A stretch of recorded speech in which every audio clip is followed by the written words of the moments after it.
This is Autios. In November of 2023, I downgraded this account from an Ultimate Ironman to a regular Ironman with one goal in mind. I want to take on the biggest challenges within RuneScape, and I want to obtain the best gear in the game. Follow along on my Ironman Progress series. Hello ladies and gentlemen, welcome back to another episode of my Ironman Progress series. In our last episode, we took on the Inferno, and this is going to be a little bit of a spoiler warning right here. If you haven't seen it yet, go check out that video. It's my favorite video that I've ever released on this channel. So here's your opportunity to click away, and now we're moving on. All right, so last episode we got our Infernal Cape, and my motivation for doing that was that I really wanted to fight Yama, and the Infernal Cape gives you an extra 2 max hits when fighting Yama. So once we got the cape, we headed straight to Yama. We learned the monofly method that allows you to kill the jellies like in the cycle.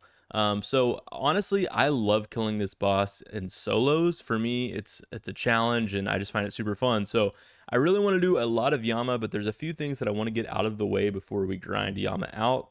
So one thing that I would really like is Divine Super Combats. That way my stats aren't draining throughout the fight, because if your stats drain, then there's really no point in having an Infernal Cape because you're doing less damage anyway. And then next, I've neglected the construction skill on this account for a long time, and it really affects you at Yama because I found myself having to teleport to the Ferox Enclave to drink the pool there and then run from the Book of the Dead teleport. So yeah, it's just not efficient. It's slowing me down a lot, and the way I look at it, I try to be somewhat efficient in this game. And the way I see it is, if I'm going to eventually get a upgraded POH anyway, I might as well do it now so that I can use it during this Yama grind. But our next big goal on this account is that we want to get full Oath Plate. So let's go ahead, let's get construction done, let's upgrade our POH, that way we can grind Yama more efficiently.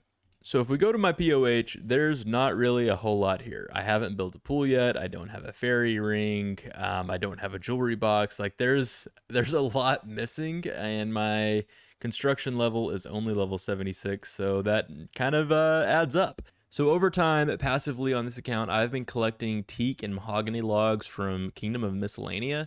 So I have plenty to get to level 83 construction, which is the level we really need, but I have to convert all of those into planks.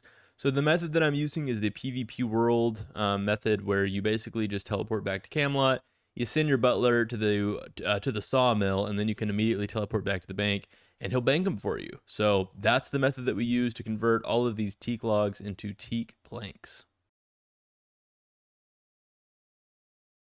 All right, so we just made all of our teak planks. We've got a juicy stack of 10,500 of them now. The only issue with that is the GP stack is looking really sad as a result, but that's okay because I've got a ridiculous amount of alkables. Rather than taking forever alking all of this, I think I'm just going to sell some of it to this Martin Thwaite guy and try and get my stack up real quick. All right, this method that I have is kind of awesome, I'm not going to lie. So I've set everything to sell 1, and I have everything noted in my inventory. So all I have to do, if you go to Martin Thwaite, he buys everything at high alk price. So all I have to do is hop world, go through, click everything on my inventory 1 time, like so, and then boom, I've got like 1.2 mil worth of GP. Hop worlds and just keep doing it over and over. I mean, obviously you run out of stuff fairly quickly, but I mean, hey, for right now, this is pretty fast GP. All right, well, that is pretty juicy. We're up to a 20 million GP cash stack, man. I never thought I'd see the day when I started this account, but here it is. And we've got a lot of stuff left to alk, and on top of all of that, the Onyx bolt tips are kind of insane. I got another like almost 3,000 here. So that's like another, I think that's like 27 mil worth of Onyx bolt tips, which is kind of just crazy. But anyway, with that, I think I have something that I want to do while I have this GP stack. So here in Priv Dennis, you can trade this Leon person, and she has these gems that you can put on your crystal armor to recolor it. And I've been torn. I haven't done this honestly yet because I haven't known what color I want to go with. And to be honest, I'm still kind of torn. I kind of like the look of the original crystal armor, and so I kind of thought about actually switching this back to the original color and just rolling with that. But then I feel like people aren't going to think it's corrupted, and then they're going to be like, hey, you should really get that thing corrupted because you're going to run out of crystal shards soon. You're an iron. But I have noticed a lot of times when I'm doing content, especially with the BOFA, you don't actually use ammunition, so you don't need an assembler.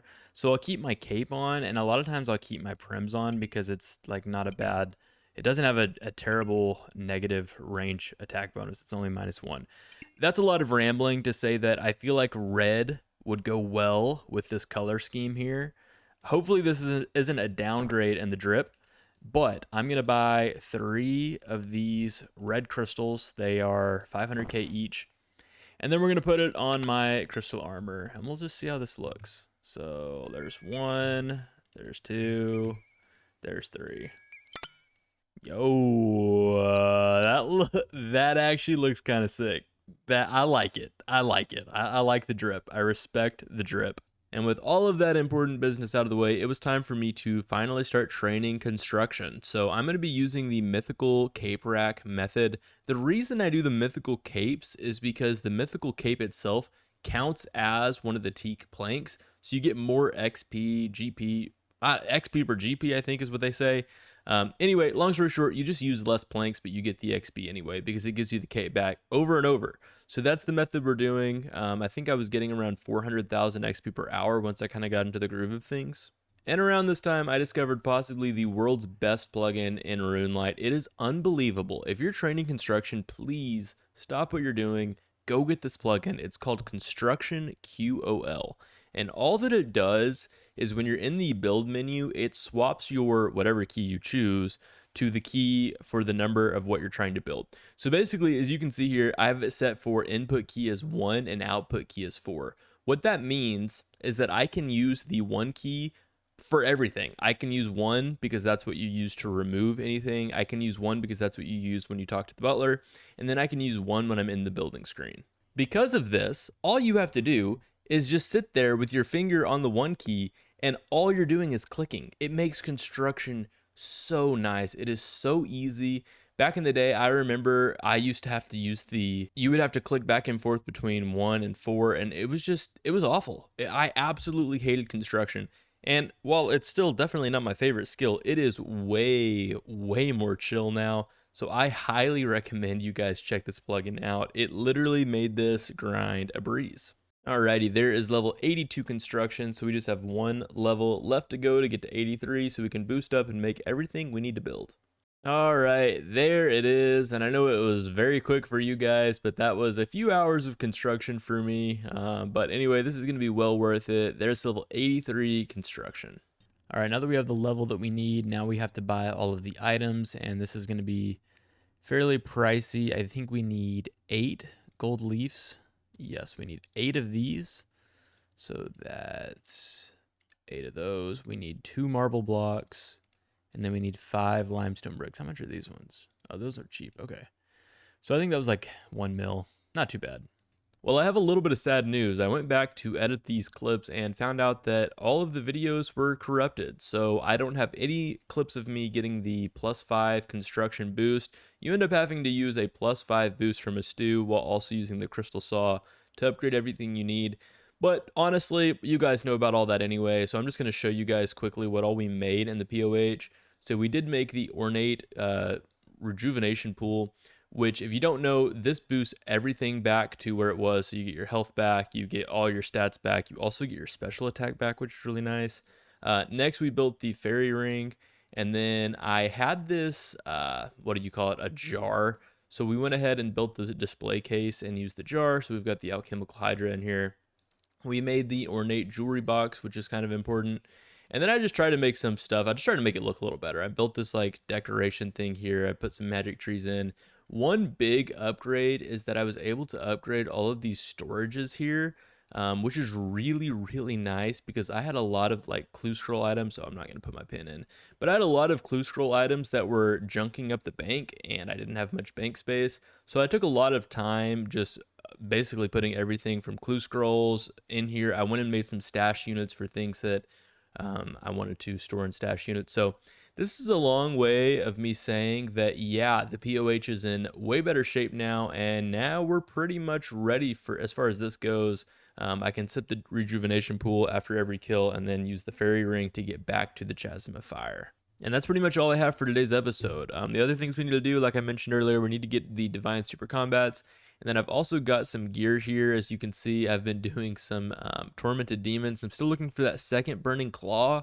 I want to be able to use that at Yama. But yeah, again, the next big goal here is that I want to grind Yama. I want to get full Oath Plate. So that's going to be a super fun grind. I just want to get some things knocked out of the way before we really lock in there. So that is all for today. Hope you guys enjoyed the video. We will catch you all in the next one. Adios.